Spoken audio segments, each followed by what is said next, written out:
रात का वक्त था, बिल्कुल शांत।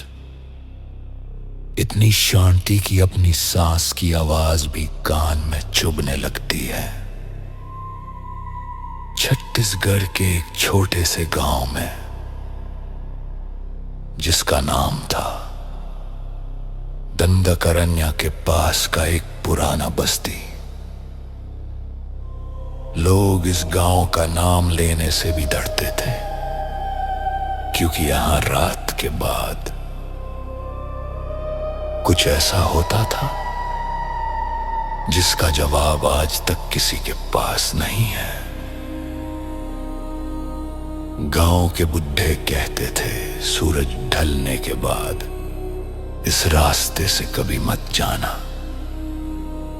पर मैं गया। मैं शहर से आया था। मुझे इन सब बातों पर भरोसा नहीं था। मैंने सोचा, ये सब गांव वालों के वहम हैं। रात के लगभग 11 बज रहे थे। चंद आधा छुपा हुआ था। हवा रुक रुक कर चल रही थी, जैसे कोई सांस ले रहा हो। रास्ता जंगल के बीच से गुजरता था। पेड़ इतने घने थे कि आसमान दिखता ही नहीं था। तब अचानक मेरे पीछे से आवाज आई, रुक जा। मैं पलटा, कोई नहीं था। दिल तेज धड़कने लगा, पर मैंने खुद को संभाला। सोचा, दिमाग का भ्रम है। मैं आगे बढ़ा। कुछ कदम चलते ही फिर आवाज आई, इस बार और पास से। तुम यहां नहीं आने चाहिए थे। मेरा गला सूख गया, पैर जैसे जमीन में जम गए। मैंने धीरे से कहा, कौन है? कोई जवाब नहीं, बस पैरों के घिसने की आवाज, जैसे कोई नंगे पांव मेरे चारों तरफ घूम रहा हो। मैंने टॉर्च जलाई, और जो मैंने देखा वो देखकर मेरी रूह कांप गई। सामने एक औरत खड़ी थी। उसके बाल उसके चेहरे को ढाके हुए थे, कपड़े फटे हुए, और पैर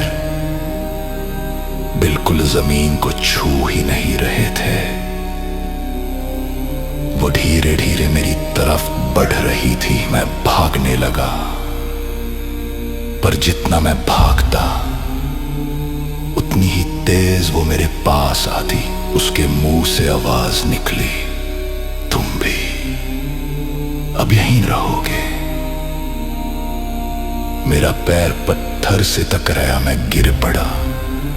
टॉर्च हाथ से छूट गई। अंधेरा, पूरा अंधेरा। तब मैंने महसूस किया किसी के ठंडे हाथ मेरी गर्दन पर, और कान के बिल्कुल पास एक फुसफुसाहट। हर साल एक नया मेहमान आता है। मैंने आंखें बंद कर ली, और फिर कुछ याद नहीं।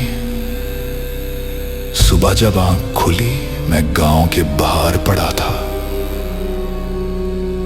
गांव वाले मेरे पास खड़े थे। उनके चेहरे पर डर था। बुद्धे ने सिर्फ इतना कहा, तुम जिंदा बच गए, पर वो तुम्हें छोड़कर नहीं गई। मैंने पूछा, वो कौन थी? बुड्ढा बोला, इस जंगल में 20 साल पहले एक औरत को जलाकर मार दिया गया था। तब से हर रात 12 बजे के बाद वो किसी ना किसी को बुलाती है। आज मैं शहर में हूं, पर हर रात 12 बजे के बाद मेरे कान के पास वही आवाज आती है, तुम अब भी मेरे हो। और शायद आज रात वो तुम्हें भी बुला रही हो। कौन थी? बुद्ध क्या बोला? इस जंगल में 20 साल पहले एक औरत को जलाकर मार दिया गया था। तब से हर रात 12 बजे के बाद वो किसी ना किसी को बुलाती है।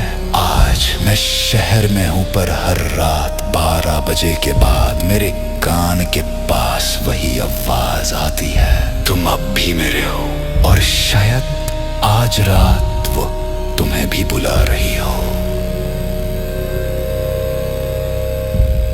तुम अब भी मेरे हो, और शायद आज रात वो तुम्हें भी बुला रही हो।